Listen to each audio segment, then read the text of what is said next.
जय हिंद, नमो नमः मित्राणि। आप सभी का स्वागत है इस नए ई शिक्षण अध्ययन क्रम में। मैं अंकित कुमार शर्मा। कक्षा 10 का जो संशोधित पाठ्यक्रम है राजस्थान सरकार की तरफ से, उसके आधार पे 10वां पाठ सुभाषितम हम पढ़ेंगे। और सुभाषितम, सु मतलब अच्छा, भाषितम मतलब कहा गया। सुभाषितम, पाठ का नाम है सुभाषितम। सु मतलब अच्छा, भाषितम मतलब कहा गया। ऐसी बातें, अच्छी बातें, जो अच्छी कही गई बातें हैं, उन बातों को हम पढ़ेंगे। तो अत्र प्रथमः श्लोकः वर्तते। पृथिव्यां त्रीणि रत्नानि जलम अन्नं सुभाषितम। पृथिव्यां त्रीणि रत्नानि जलम अन्नं सुभाषितम।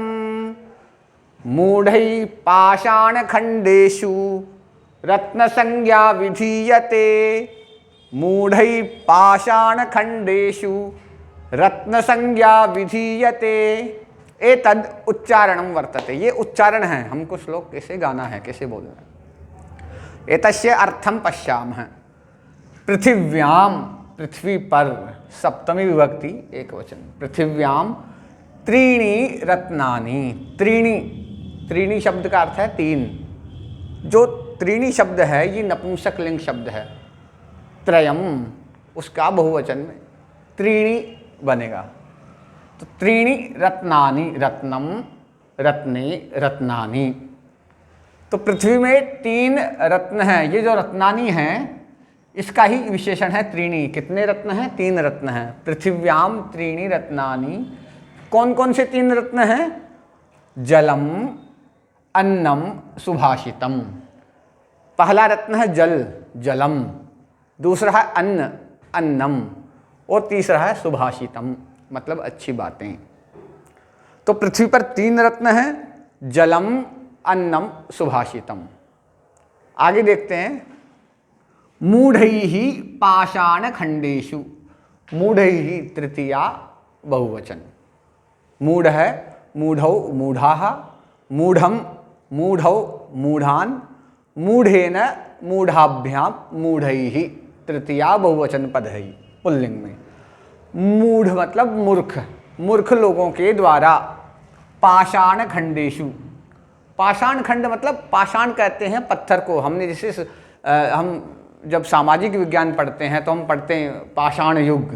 एक पूरा एक युग का नाम होता है जब मानव पत्थरों के आधार पर जीवन जीता था, तो पाषाण युग उसको कहते हैं। पाषाण मतलब पत्थर। तो पाषाण खंडेषु, पाषाण मतलब पत्थर, खंड मतलब टुकड़े। तो जो मूर्ख लोग हैं उनके द्वारा पाषाण खंडेषु, पत्थर के टुकड़ों में रत्न संज्ञा विधीयते। रत्न समझ रहे हैं आप? जो बहुत कीमती पत्थर होते हैं उनको रत्न कहते हैं। तो उन रत्न संज्ञा, संज्ञा कहते हैं नाम को। आपने हिंदी में पढ़ा होगा, किसी वस्तु, व्यक्ति, स्थान आदि के नाम को संज्ञा कहते हैं, हिंदी में पढ़ा होगा। तो वही संज्ञा शब्द है। रत्न संज्ञा मतलब रत्न का नाम। जो मूर्ख लोग हैं उनके द्वारा पत्थर के टुकड़ों में रत्न का नाम विधीयते दिया जाता है, लिया जाता है। अब इसका भाव सीधे हम समझेंगे। पृथ्वी में तीन रत्न हैं। पहला रत्न, रत्न मतलब बहुत कीमती, बहुत अधिक महंगी वस्तु। तो पहली है जलम, जल। पानी के बिना कुछ नहीं है, जल है तो जीवन है। दूसरी अन्न, अन्न अर्थात ये जो किसान फसल उपजाते हैं जिसको हम खाते हैं, ग्रहण करते हैं, वो अन्न। और तीसरी सुभाषितम मतलब अच्छी बातें, जिनसे हमारा जीवन उच्च बनता है, हमारा देश, हमारा समाज, हमारा राष्ट्र और पूरा विश्व एक महान बनता है। तो जल, अन्न और सुभाषित, ये तीन क्या है? रत्न है। रत्न अर्थात बहुत कीमती वस्तुएं। लेकिन जो मूर्ख लोग हैं, जो सोना है, चांदी है, हीरा है, मोती है, मूंगा है, इन सबको रत्न कहते हैं।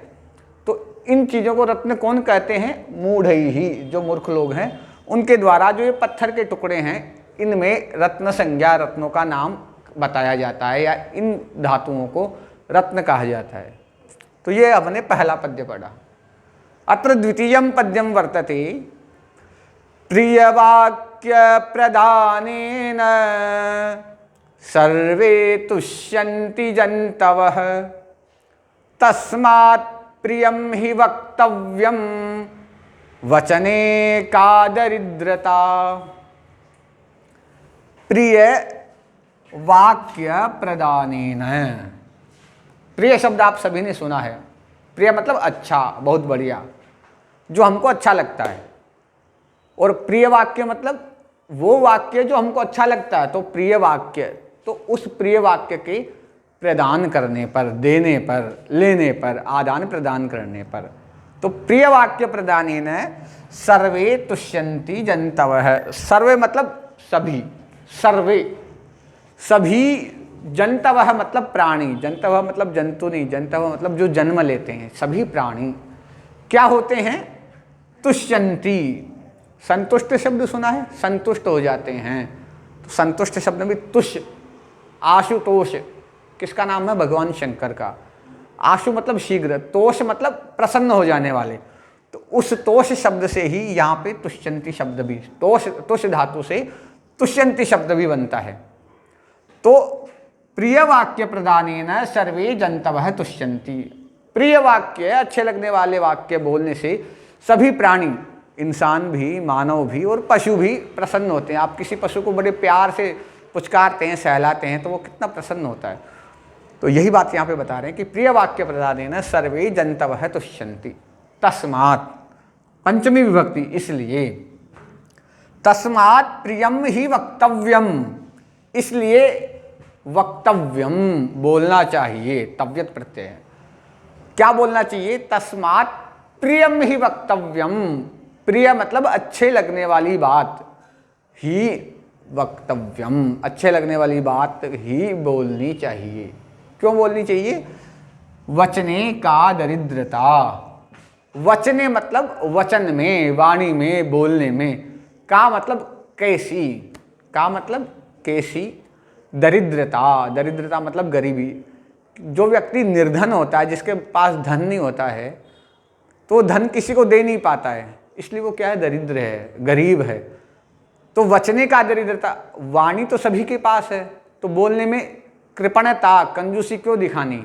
यही बात यहाँ पे कह रहे हैं कि जब प्रिय वाक्य बोलने से सभी प्राणी संतुष्ट होते हैं, प्रसन्न होते हैं, तो प्रिय वाक्य बोलने से हमको कृपणता क्यों है? हम क्यों किसी को अच्छी बात नहीं बोलते हैं? हम क्यों किसी को प्रिय लगने वाली बात नहीं बोल सकते हैं? इसलिए हमें हमेशा तस्मात् प्रियम ही वक्तव्यम, हमेशा प्रिय ही बोलना चाहिए। बोलने में दरिद्रता नहीं दिखानी चाहिए। देखिए यहाँ पे जो है, हमने ये श्लोक नंबर 1 पढ़ा है, ये श्लोक नंबर 2 पढ़ा है। इसमें तृतीया विभक्ति है, पृथिव्याम में सप्तमी है, त्रीणि बहुवचन है, ये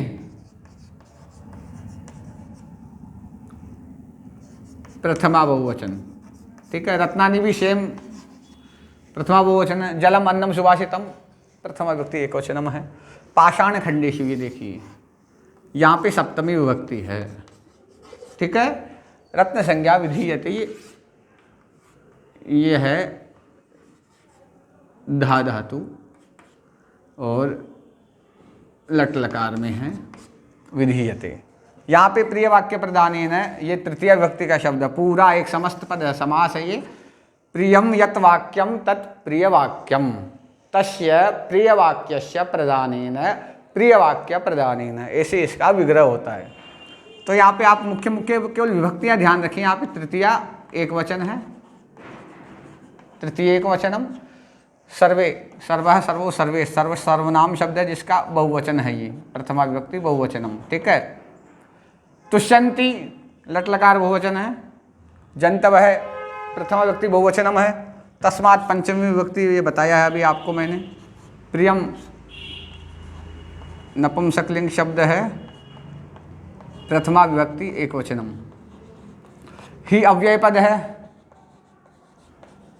वक्तव्यम में तव्यत प्रत्यय, ये भी अभी मैंने जस्ट बताया है। वचने सप्तमी विभक्ति है, देखिए यहाँ पे भी सप्तमी है, यहाँ पे भी सप्तमी है। ये सप्तमी का एक वचन है, ये सप्तमी का एक वचन है, ये सप्तमी का बहुवचन है, इसलिए वहाँ पे पाषाण खंडेषु, और अगर एक होता तो पाषाण खंडे, जैसे वचने। यहाँ पे सप्तमी का मतलब कैसी, दरिद्रता मतलब गरीबी, तल प्रत्येक दरिद्रता में है। ये आप चीज़ ध्यान रखिए। इसको समझिए, पढ़िए। और भी अगर कोई डाउट होता है, कोई प्रश्न होता है, तो आप यहाँ पे कमेंट बॉक्स में प्रश्न पूछ सकते हैं, हम आपका समाधान करेंगे। पुनः अगली कक्षा मिलेंगे। जय हिंद, जय भारत, नमो नमः।